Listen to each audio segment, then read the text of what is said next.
Welcome to a walkthrough on how to set up our desktop application, FrontlineSMS, with a USB modem. USB modems are sold by most mobile network operators around the world, usually for internet access. Safaricom in Kenya sells this modem for 2,000 shillings, or around $25. It only works on the Safaricom network. These modems are sold by FrontlineSMS. They are unlocked and will work with any network. This is useful if you travel a lot and need to use many different mobile networks. But if you're only operating in one country, it's probably cheaper just to use a modem from that country. The modems that we have found to work best are the Huawei E-series modems. Many mobile operators offer this model. If you can't find a modem of that make and model, then ask to experiment in the store and try different models with FrontlineSMS to see what you can get to work. All modems ship with driver software that lets you set up the device with the computer, control SMS traffic, and sometimes connect to the internet. When you're setting up FrontlineSMS, this is your first move. Remove the cap on the modem and make sure the SIM card with credit and all fully activated by the network is installed in the modem. Insert the modem into the USB port on the computer. The software should start up automatically. Our unlocked modem ships with Mobile Partner, which is Huawei's standard modem software. It installs the drivers and lets you see whether or not your modem has a phone signal. A flashing light on the modem helps you know that it's operational. The Mobile Partner software has loaded on my computer, so I'm going to start it up. When the modem driver software starts up, it will seek a connection first to the device and then to the mobile network.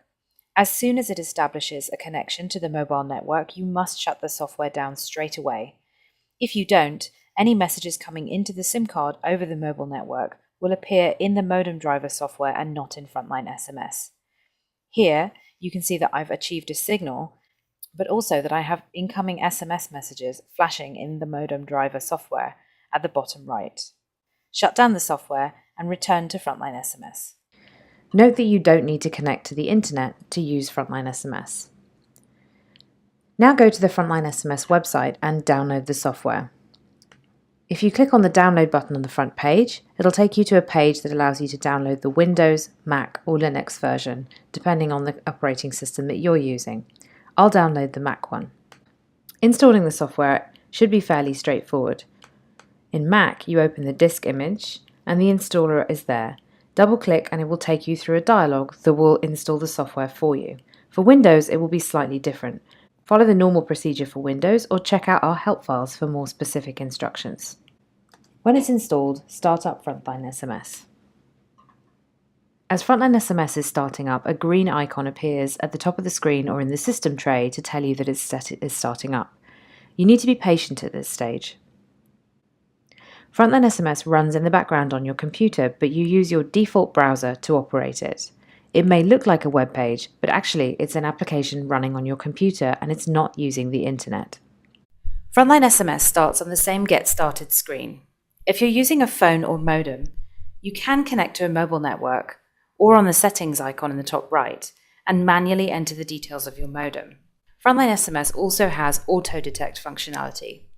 If you leave your system for a few minutes, you should find that FrontlineSMS will automatically detect that a modem is connected to your computer and set it up to send and receive SMS. If you have problems using FrontlineSMS, for example, if the device fails to connect or if messages aren't sent or received, there are some suggestions on our help page. The steps at the top are the ones that usually solve the problem.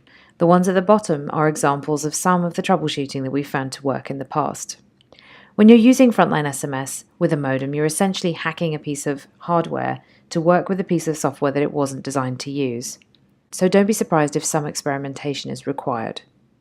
When the connection is successfully created, a flash appears at the top of the screen, and the connection appears in your connections page with a green light. You can send a test message to check your connection. We'll cover sending and receiving SMS in another video. For now, congratulations, you're ready to use FrontlineSMS.